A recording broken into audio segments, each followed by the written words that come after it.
warahmatullahi wabarakatuh.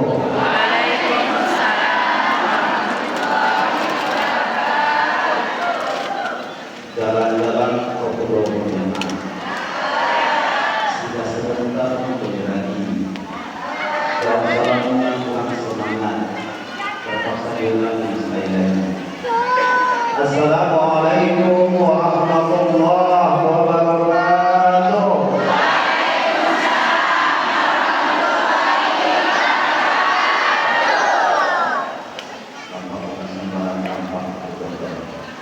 Tampak yang ini bisa kayu pada bukan sembarang pada yang ini kadang-kadang sudah jadi orang kayu.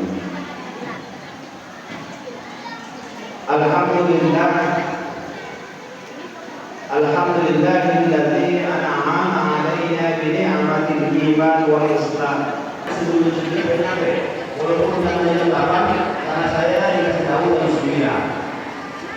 Kalau tadi jam 10 baru boleh jalan, 10 aja dulu ya. Baik. Oke, ibu-ibu yang Allah Subhanahu wa taala, saya tak perlu perkenalan diri, tapi perlu juga barangkali tak kenal maka tak saya maka tak cinta tak bakalan nikah. Ya. Kalau tak nikah tak punya anak, tak punya keturunan. Ya, saya ingin memperkenalkan diri tujuannya agar kita saling menyayangi. Dalam tanda kutip positif ya, saling menyayangi kita sama-sama tahu. Tapi betul-betul kalau seperti itu hampir rata-rata kayaknya. Saya besoknya orang semua itu sih nggak tahu ya. Ini siapa orang? Semua itu kayaknya kami kayak ramah sanggup. Kayaknya kami semua kayak kita jalani masih dulu. Apalagi nanti lebaran nanti setelah itu korban dia dari korban dia dari selanjutnya ya korban ya masalah ya. Saya ini memperkenalkan diri hanya sekedar mengatakan bahwa saya ini orang Batak. Masih tahu ya. Artinya apa? Kalau saya orang Batak biar ibu nanti bodoh jangan tersinggung karena bahasa saya kasar.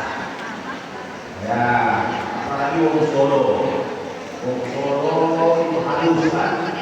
Nah, ibu ini Solo itu nih.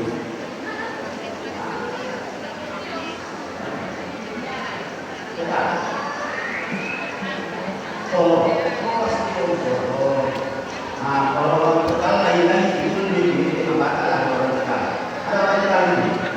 Ya, orang Tegal itu kan ngapa ya. Nah, ngapa? Saya paling suka berkawan sama orang Jawa. Dulu di mana saya pertama berkawan tidak tahu sama orang Jawa. Perubahan itu bahasa Arab berasal dari kata dasar koroba. Koroba yang keluhuran. Pakai kali dulu ya. Koroba firman tidak pakai kali dulu, tapi ketika perubahan pakai alif dan nun. Apa maksud alif dan nun itu? Kalau ada kalimat alif dan nun itu berarti sangat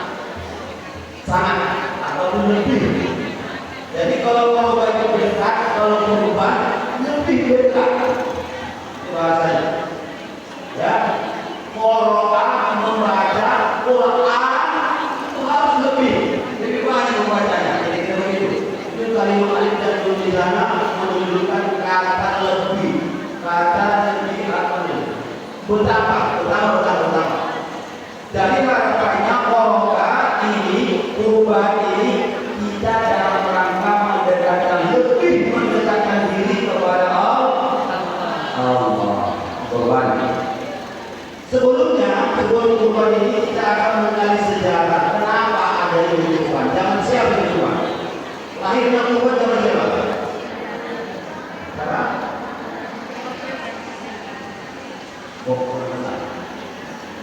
Saya berbicara kedua. Nabi siapa?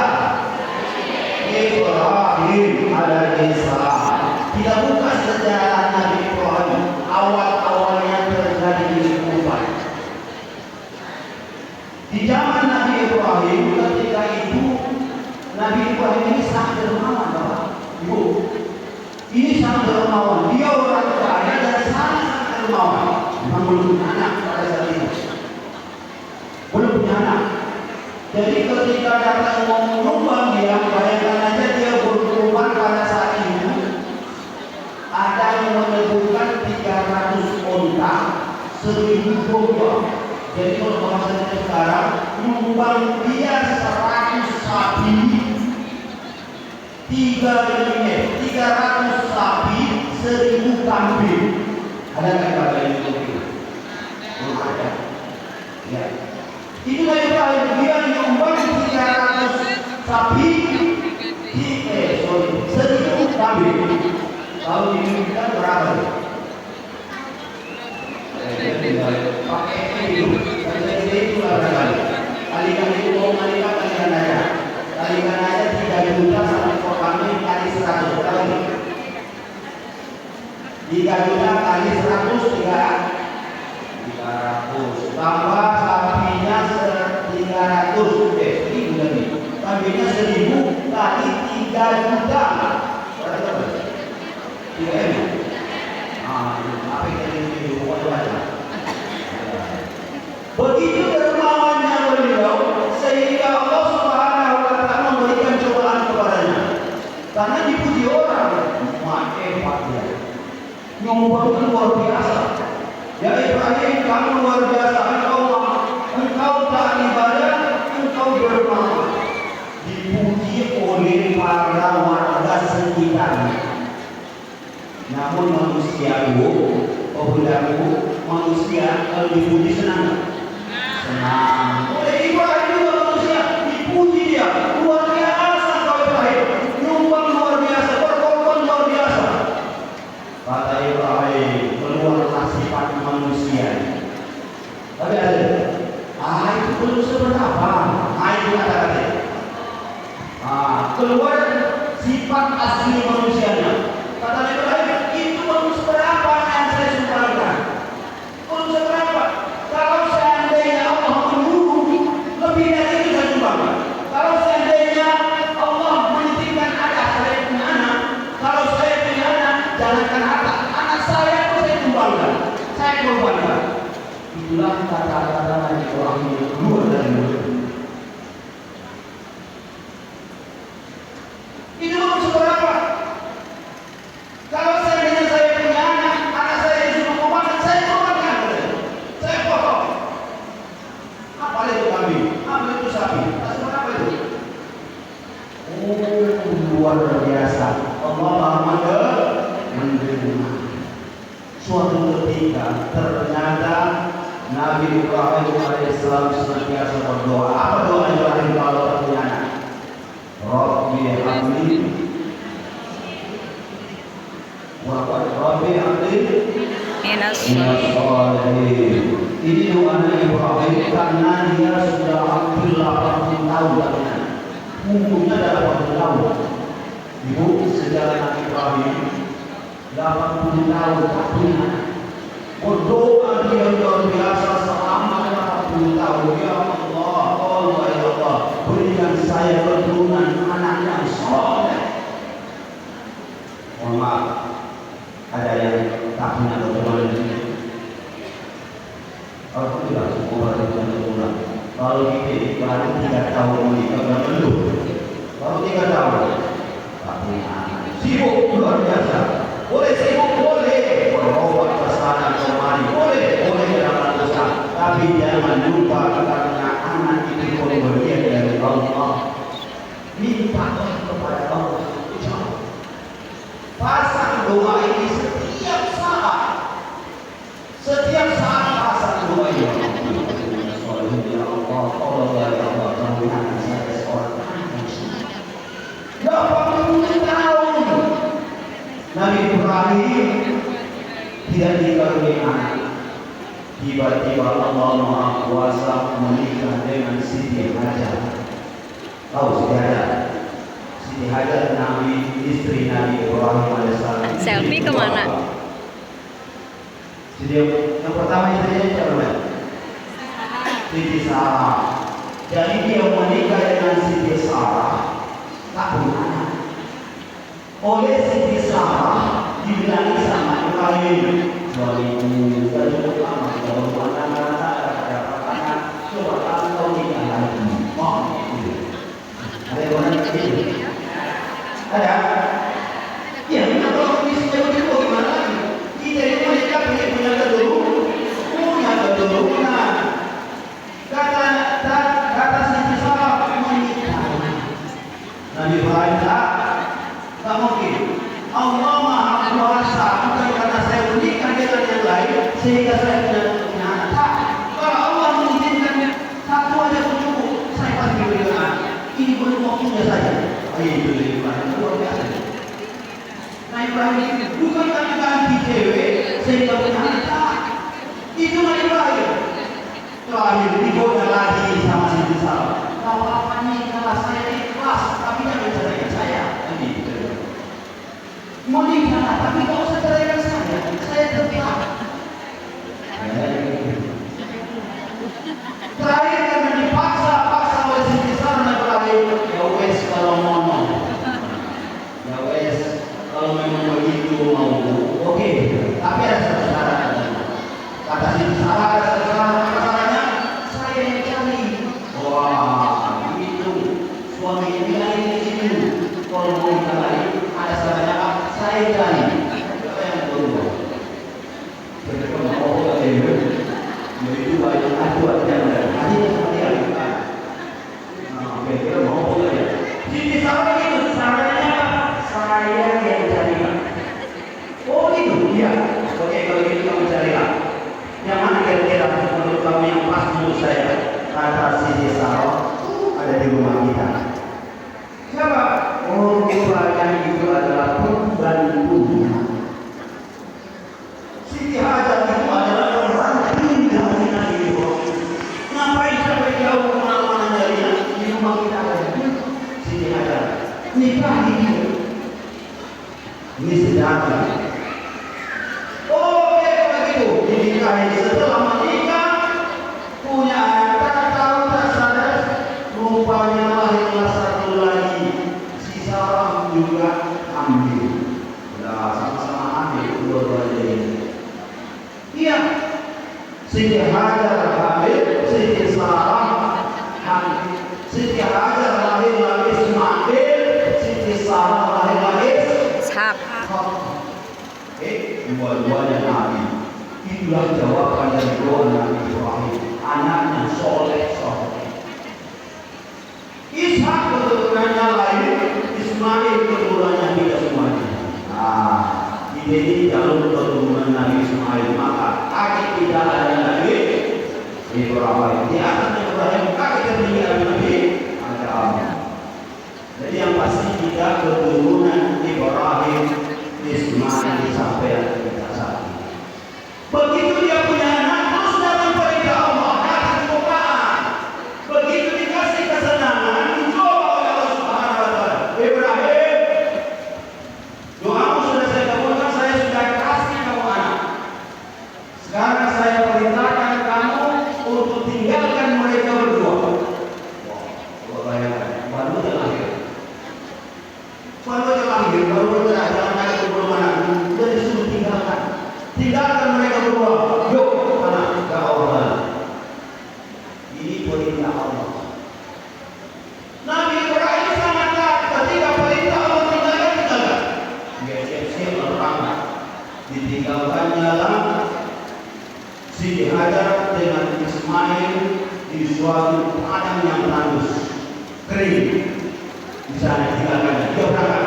Ditanya oleh istrinya, Pak, anak kemana lagi? Jadi katanya, pergi ya. Ini mau kemana Pak? Tengoknya suami juga pakai tas ransel. Kayaknya bakal lama jadi punya Najar. Najar kamu kalau kamu dikasih anak, maka kamu akan korbankan untuk anak. Sekarang kamu sudah punya anak, anakmu sudah balik, segera potong. Terbangun di tanggal 8 Zulhijjah terbangun Ibrahim, dia mikir ini mimpi atau wahyu. Masih mikir dia, ini mimpi betulan atau wahyu. Kalau betulan mimpi, Kenapa jelas sekali? Tapi kalau Wahyu, kok nyuruh bunuh anak saya? Berpikir itu tanggal 8. Maka 8 kita sebut dengan hari apa? Tarwiyah. Oh, tanggal 8 itu hari Tarwiyah. artinya hari berpikir. Bingung Nabi Ibrahim pada tanggal itu. Ini mimpi apa tidak? Mimpi jelas atau wahyu? Wahyu apa tidak ini? Mikir tanggal 8. Tanggal 9 mimpi lagi. Ibrahim, itu anak sudah dikasih, sudah besar, potonglah. Karena itu janjimu ditagih janjimu. Yo, kemarin ada sakit janji itu. Tagih sekarang. Itu nggak berarti dulu itu. Belum diambil kawan. Ya, saya berjanji. Nabi Ibrahim juga berjanji sebelum punya anak. Apa janji dia? Kalau punya anak saya akan diputus level. Kira-kira begitu. Tanggal 9 mimpi lagi. Rasul Nabi Ibrahim alaihissalam itu terbangun lagi. Ini kayaknya betul ini mimpi. Tanggal 9 mimpi. Ini betul. Karena kalau mungkin betul-betul 2 kali mimpi. Ini pasti betul. Makanya tanggal 9 itu namanya hari apa? Arafah. Apa Arafah? Tahu, mengetahui. Dia tahu yakin bahwa itu adalah benar. Mimpinya itu benar. Maka pada tanggal 10 Zulhijjah dipanggillah Nabi Ismail. Ismail anak Musa sudah. Ini cerita kita ini nanti ada semua maknanya. Kalau diuraikan bisa sampai yang dipanggil Ismail, saya sebentar. Ya, ada apa ya? Saya mimpi sudah 3 malam ini berturut-turut. Dan hari ini saya sampaikan kepadamu mimpi saya. Apa perintahnya? Katanya kamu harus saya potong. Coba. Kita sudah punya anak lama, tidak lama, pengen kali punya anak. 22 tahun kita berumah tangga, pengen punya anak. Begitu punya anak, besar sedikit aja, langsung ada disuruh korbankan. Kira-kira sanggup kan? Gak bakalan sanggup. Lagi lucu-lucunya anak kita, lagi sayang-sayangnya kita sama dia. Ternyata datang perintah untuk dikorbankan. Kita ada amanah itu. Nah, ada perintah kamu tuh harus dipotong. Apa kata anak Ismail? Ismail ini anak yang soleh. Kalau anak pintar beda jawabannya. Pasti kata Nabi, kalau anak kita yang pintar tadi memang ada lagi yang tua lagi. Ya, ini kan ada pilihan. Coba kalau kita punya pilihan, saya punya anak 5 banyak. Ada pilihan. Tapi yang paling banyak itu tolong ini. Jadi kita ada pilihan. Ya, kalau ada pilihan masih penting. Kalau tidak ada pilihan pasti ada kita ngomong. Ya, masih ada yang lain ini aja. Kadang ini dia pun yang mati gitu. Begitu dia. Ini kan ada pilihan. Nabi Ibrahim ada pilihan cuma tidak. Kamu harus dipotong. Kata Nabi Ismail karena dia adalah anak yang soleh. Sami'na wa ata'na ya ayahku. Kalau itu perintah dari Allah Subhanahu wa Ta'ala maka laksanakan. Potong apa? Karena itu perintah. Ada permintaan saya. Apa permintaan? Permintaan saya pertama, kalau mau ngomong tajamkan pisaunya. Itu permintaan Ismail. Kalau ada kelompok sini ingat, tajamkan pisaunya supaya tidak terasa sakit kali dia. Itu permintaan pertama. Yang kedua permintaan saya adalah tolong ikat kaki saya dan tangan saya supaya saya tak meronta-ronta.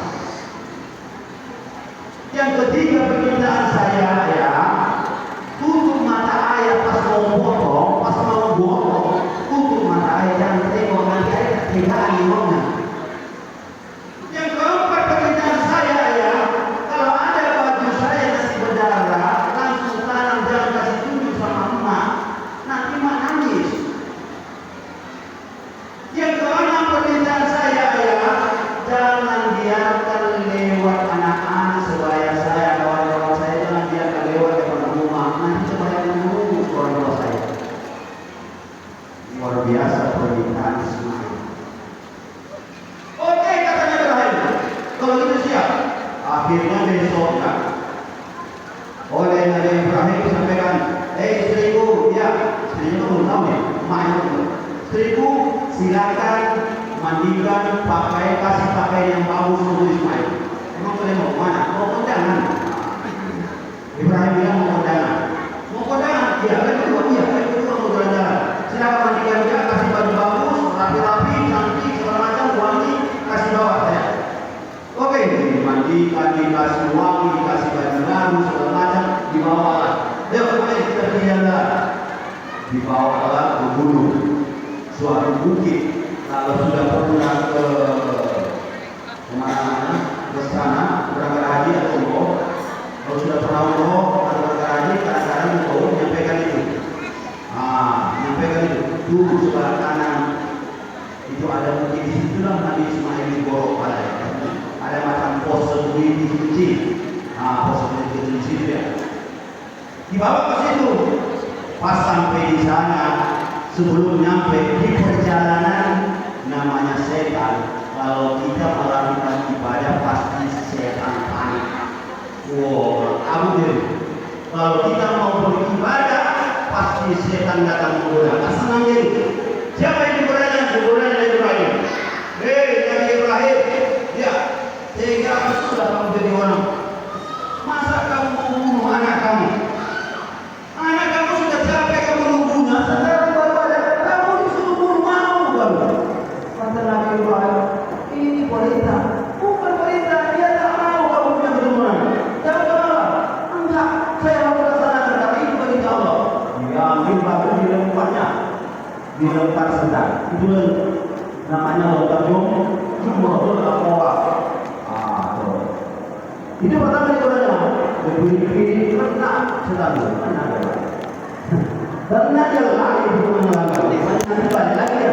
Begitu dia lari, balik lagi. Dia balik kemana? Balik ke rumah. Biasanya setan itu kalau nggak mampan menggoda suami, dia goda istri. Dia rayu. Istri kan kadang-kadang kamu juga yang digoda. Dia praktek suami nggak mau menikah, ternyata istri maksa juga. Karena istri ternyata digoda oleh setan. Paksa juga. Datang ke istri Ibrahim. Istri Hajar ya. Kamu tahu nggak kemana orang berdua? Dibawa kemana dua anakmu? Dia katanya tadi jalan-jalan. Kamu bodoh kamu ke jalan-jalan. Ibu anakmu mau dipotong di sana. Masa kamu mau? Mana ada orang tua yang tega potong anaknya? Tidak mungkin. Iya, karena ini perintah Allah katanya. Perintah Allah ya. Kalau perintah Allah jangan saya itu dipotong bukan masalah. Dilemparnya lagi. Yang kedua kali dilempar setan yang kedua kali. Lari begini. Apakah nggak balik? Balik lagi. Setan kembali lagi. Siapa yang godanya? Anaknya. Godaan yang ketiga kepada anaknya. Gak bisa lakinya, suami ayahnya lari kepada ibunya. Gak bisa ibunya lari ibu dan anaknya. Main, ya Allah.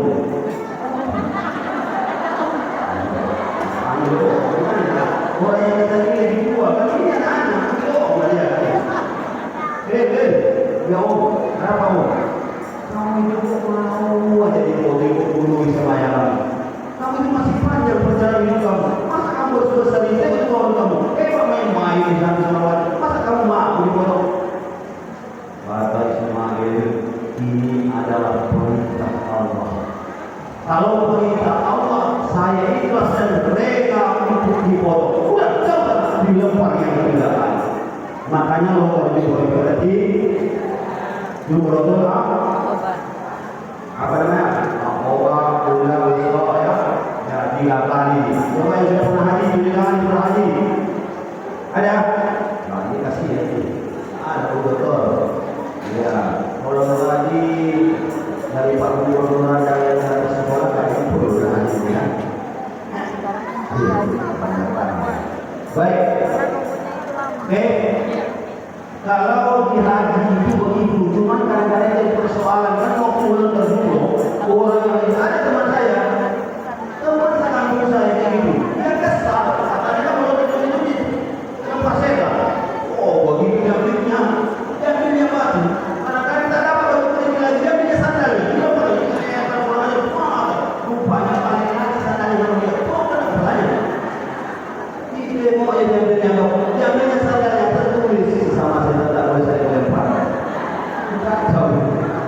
Iya. Apa itu? Itu hanya sekedar simbol, jangan terlalu beberapa nanti ke sana jangan buat. Masuk buku dalam mati dia itu simbol. Kau mesti yang buat. Kau mesti mentang-mentang di mana itu cuma di wajah menghibahkan dia. Oh ini saya mesti makan. Oh, rupanya kali itu muncul lagi, balik lagi ke kepalanya. Jadi benar kalau dia. Siapa suruh buat? Tak suruh buat. Astagfirullah. Tapi itu kan simbol saja. Oke, ibu kalau nanti berangkat ke sana jangan itu. Sekarang di sini pun ada setan dalam kita. Misalnya, kalau nak melawan tak perlu ke sana. Apa lawannya? Istighfar perbanyak. Perbanyak istighfar ketika digoda. Begitulah perjalanan itu. Ketika mau dipotong sudah selesai udah lari ini setan tadi. Maka diambil pisau yang tajam oleh Ibrahim. Mau dipotong beliau ini. Bismillahirrahmanirrahim. Mau dipotong rupanya mempan. Leher Ismail yang pertama kali potong mempan. Putus. Tak ada berdarah sedikit pun kebal Ismail. Yang ada lagi. Ini kenapa dia bisa potong? Kata Ismail, jangan-jangan bisa wayang, bisa tumbuh. Tak ada kali. Kita jawab lagi lah. Ini tak ada ni. Ambil kali. Ambil kali. Apa? Kayu aja ni betul. Apa ni? Apa tu? Berarti ayah itu yang tak pegangan mungkin. Ikhlaskan aja ya. Potong aja ikhlas. Okey, kita potong dulu. Pas mau dipotong, kata Ismail, tunggu dulu ya. Tunggu bentar. Ada lagi. Minta tolong ayah. Lepaskanlah ikatan tangan saya dan kaki saya. Lepaskan ikatannya. Kenapa? Saya tak pernah pikir Allah saya ikhlas. Lepaskan aja. Biarlah saya ikhlas dulu. Kalau diikat, soal Allah saya ikhlas. Lepaskan aja sekalian. Oh, dilepas dulu. Dibuka pas mau dipotong. Pas mau dipotong, berulang saatnya datang panggilan Allah Subhanahu Wa Taala. Para malaikat, lihatlah hamba saya Nabi Ibrahim alaihissalam. Begitu ikhlasnya beliau. Saya minta dipotong anaknya. Saya nanya, rela dia mau potong.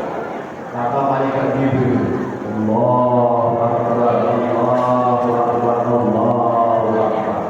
Kedengaran sama Ibrahim. Coba tampil sama-sama. Allahu Akbar, Allahu Akbar, Allahu Akbar. Jawabannya apa?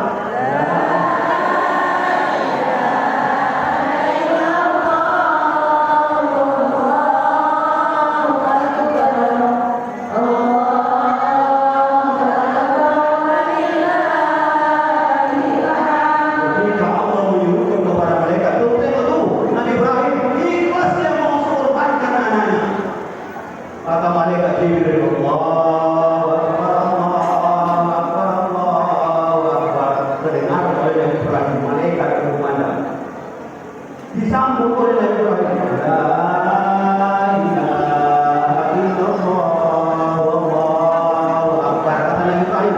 Ismail jawab. Allahu akbar walillahil hamd.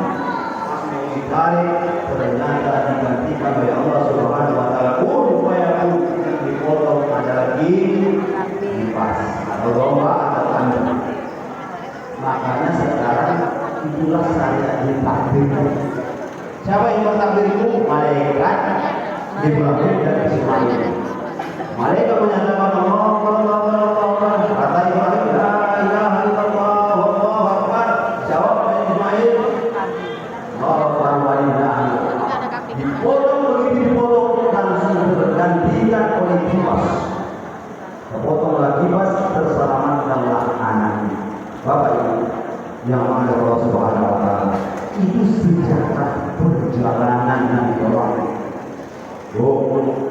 Ada untuk mengakibatkan anak kita kalau kita mampu. Ya saya, orang tua saya tak mampu sampai sekarang saya tak bisa. Memang orang tua saya tak mampu, anaknya 8. Kami juga berada di 8 orang. Ayah saya kerjanya tukang pangkas naik sepeda keliling.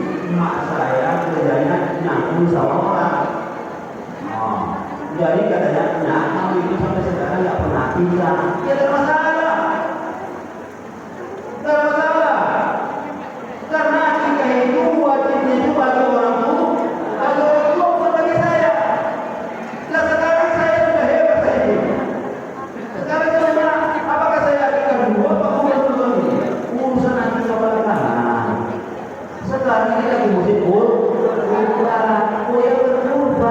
urusan akikah tak jadi berarti tidak ada masalah. Ada hadis mengatakan Pak Ustaz, orang itu tergadai dengan akikahnya begitu. Ya itu bagi orang tua yang punya kemampuan tak mau mengakikahkan anaknya, itu harus salah. Ada punya kemampuan kita untuk mengikatkan anak, tapi kita tidak mau mengikatkan anak kita, itu harus salah kita. Tidak ada anaknya. Terus yang mana jawaban Ustaz? Akikah dulu apa kurban dulu? Sekali lagi, anak kita itu akikah kan umurnya mulai dari lahir sampai 7 hari, makanya ada 7 hari. Tak sanggup kita 7 hari karena belum punya kemampuan sampai pada dia balik. Dan juga sanggup kita boleh buat lagi paksa-paksa. Kalau tak sanggup kita menentukan anak kita boleh paksa-paksa. Tapi pertanyaannya kami tidak sanggup. Ini persoalan. Suami saya kalau Ustaz merokok, itu ya. Ada suaminya merokok ini. Hati-hati kalau suaminya merokok bilangin saya kata-kata tidak sanggup lagi. Macam model saya kan merokok saya. Kalau saya merokok tak boleh saya bilangkan saya tak sanggup berkurban, tak boleh. Tak boleh saya bilangkan saya tak bisa berkurban. Tak boleh karena saya merokok. Rokok itu 30.000 mana itu satu hari? 30.000 satu hari. Itu rokok yang murah. Rokok saya rokok mahal. Ya, rokok saya nanti kata di mobil. Rokok saya rokok yang paling mahal itu 40.000. Bayangkan aja kalau 40.000 satu hari kali sebulan 4 kali 3 berapa tuh? Kalau 5.700 kali setahun. Kalau saya bilang dan saya tak sanggup berkurban, salah saya. Banyak cerita. Maka ibu saya yang percaya ibu di sini semuanya sanggup berkorban. Nah itu tidak boleh. Itu tapi apapun ceritanya, hikmah yang pertama yang diambil dari berkorban pertama, menghilangkan rasa kesombongan kita, menghilangkan rasa kepikiran yang ada dalam diri kita. Marilah sama-sama kita korbankan harta kita. Enggak banyak, enggak semuanya diminta. Coba lihat tengok yang Sumatera Barat, Allah paksa habis semua. Itu kalau Allah paksa datang musibah itu habis semua, habis tak ada tersisa. Dulu di Aceh putus semua putus. Bukan harta dia putus, sama nyawa-nyawa putus sekalian. Itu kalau Allah paksa. Maka sedekah yang kita keluarkan itu bahagian dari tolak bala kita. Mudah-mudahan di tahun ini kita Allah Subhanahu wa taala dapat berkorban dan mudah-mudahan Allah Subhanahu wa taala bisa berkorban memberikan kita kesempatan untuk berangkat ke Makkah. Amin. Alhamdulillah. Al-Fatihah.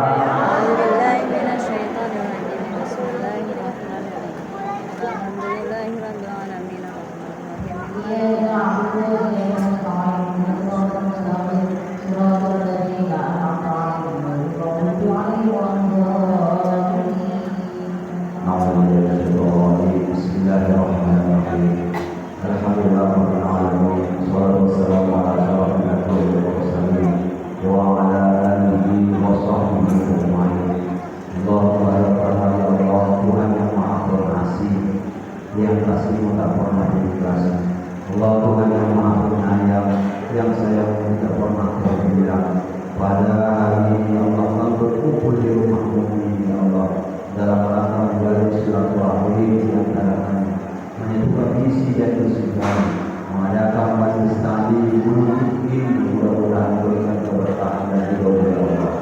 Allahumma rabbana ya Allah Tuhan yang Maha Kuasa, kami tahu kalau kami sadar sebelumnya ya Allah bahwa tanpa kuasa dan kami tidak akan mampu berbuat apa-apa.